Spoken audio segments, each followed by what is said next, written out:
Hey folks, this is Gregory Robinson, author of Time Machine, and we didn't get to our Fast Five on Friday, this past Friday, so I wanted to kind of do this on Monday. And last week we were talking about the rule of 70-30, and we kind of discussed at length last Wednesday about the 70 being your budget and being made up of only need items, and how we can get down to where we're only spending 70 cents about every dollar we earn, and actually putting the 30 back for a different purpose. And that's the purpose we're going to talk about today. So basically, this is the rule of 70-30. And I learned it from listening to Jim Rohn, and he explained it kind of this way. Kind of how we did on the 70. Now we want to talk about the 30. And this 30% is actually broken up into three parts. The first 10% of your 30% left over of your money coming in has to go to charity. And I know a lot of people have a problem with this because, you start thinking, well, I'm barely making it myself. I can't afford to even make it on the 70%. How in the world can I afford to give 10% of it away? And I tell you, it's not something that you can mathematically work out. It is just the good old law of what we sow, we reap. When we put out charity and when we put out us being generous, it comes back to you. It comes back to you in the form of good karma. It comes back to you in the form of others paying it forward. It's just a universal truth that what we sow, we reap. So if we put this out there, it's going to come back to us. I had a friend that had a real interesting way of doing his charity.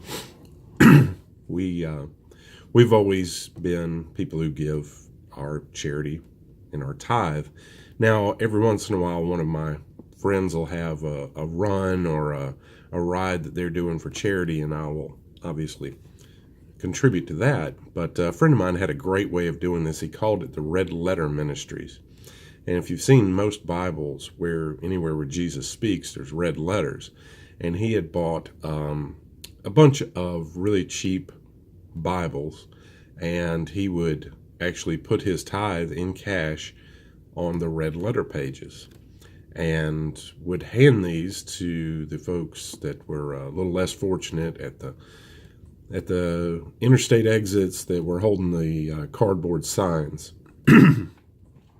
And I thought that was really neat. He didn't tell them it was in there, but they would find it when reading the parts of the Bible where they're quoting Jesus. And so 10% has got to go to charity. All right, that is a must. That's right off the top. That is non-negotiable. And I promise you, it will change you in a good way. The next 10% has to be an active revenue stream. So this is what you use to either buy, fix, or manufacture. You take this 10% and you start a side business. You buy wholesale and you sell retail. You fix items for retail or resale if that's your skill, or you manufacture items. I have a friend who makes these cake pops, and it's kind of a little side business for her.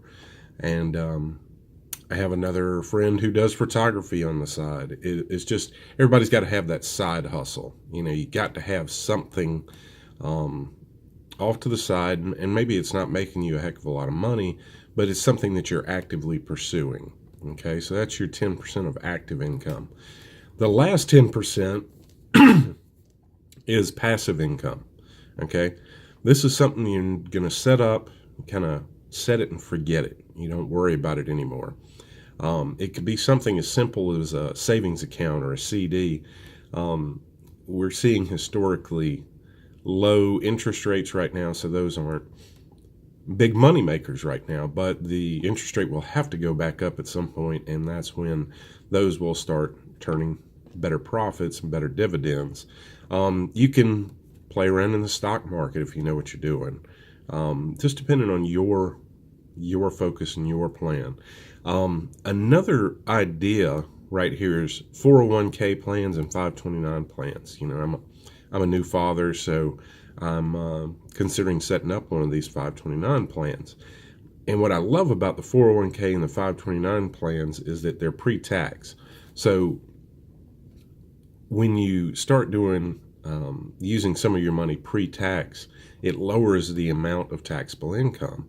So, again, when you're thinking, I really can't make it week to week on what I'm making, there's no way I can do all this, this might actually increase your take-home pay. So if you increase your 401k contributions or your 529 plan contributions, this is pre-tax. So if you're taxed at a higher bracket, this might bring you down into a lower bracket, and you might actually bring home more. So it's something to look into. With my passive, I started with affiliate marketing, which led me to Right Time Machine. And this book is for sale when I sleep, when I work, at another income. It required some setup up front, but now it works for me without me even working on it. It's out there, it's for sale, it's working constantly. So taking these 10% to charity, 10% towards an active income stream, and 10% towards a passive income stream, this is how people create wealth. All right. This concept takes you from struggling with one revenue stream to succeeding with three. And it's like hiring employees that are volunteering. You're not necessarily having to pay them. Once you get this plan in place, you will wonder why you didn't do it sooner. Our ultimate goal is to be able to take our new revenue streams and then build them to where they become our 70. Your plan or the end game here is to make your hobby your main vocation.